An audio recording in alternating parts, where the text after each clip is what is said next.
in common with African type churches is a sort of a lack of a one center or one head.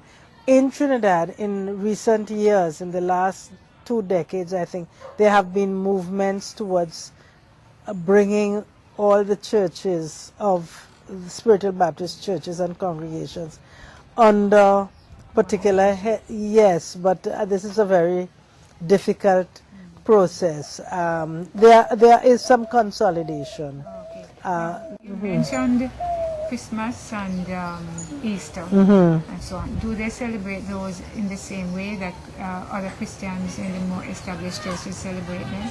I would think so, except that, of course, their services are somewhat different from the, shall we say, the established churches like the Anglican or Catholic and so on, because the Spiritual Baptist services now, there's influence going in two ways.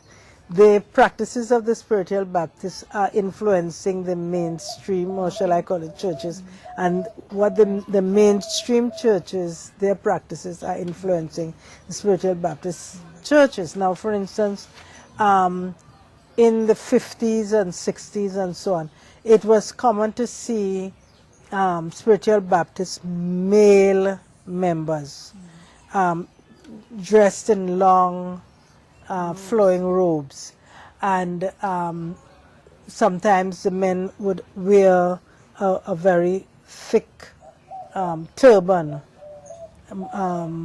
around his head, and in some cases, if he was a very senior person in his church, he would carry a shepherd's crook if he were walking in the street and so on. Nowadays, I notice that the Spiritual Baptist male hierarchy, to some extent, they have now adopted the way of, say, Methodist and so on, priests, or the established Baptist church. Yes, with the dog collar and so on, and a suit. Now, the women, however, have remained more traditional in their outfits. Again, traditionally, the women have worn long dresses to the ankle, to the calf most of the time. Their hair is always tied. This is a cross between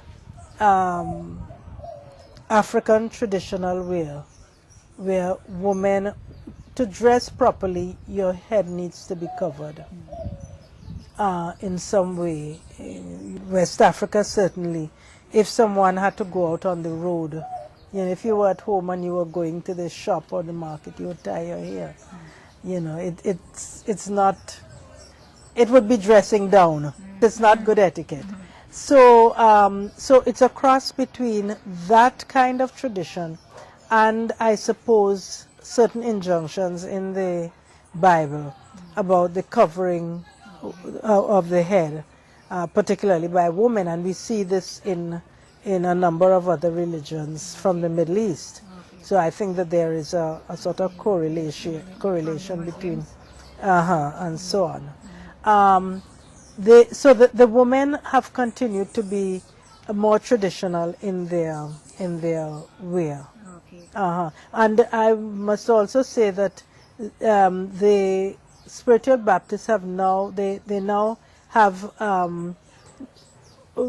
adopted some of the hierarchies of, say, the Anglican and Catholic churches.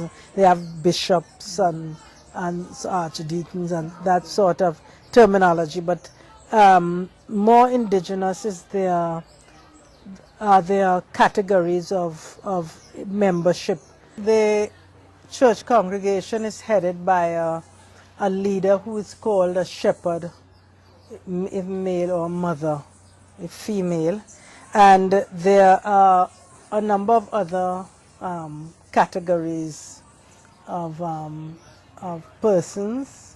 There's a teacher, the prover, the watchman, nurse, captain, surveyor, healer, Where exactly can the spiritual Baptists be found? Spiritual Baptists are found all over, in town and country, everywhere. I would say that to some extent they have traditionally been a religion that appealed mainly to members of the peasantry and working class, but in I would say from about the 70s or so, they have been able to draw quite substantial middle class membership.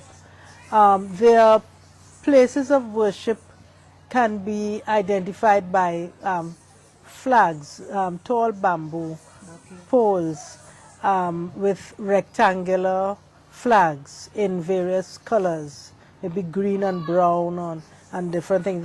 The flag may be of one color, a solid, or two half solid colors. And these colors colors are very important symbolically in the religion. These colors represent different aspects of spiritual, different spirits and different aspects of spiritual life and work. And similarly, in their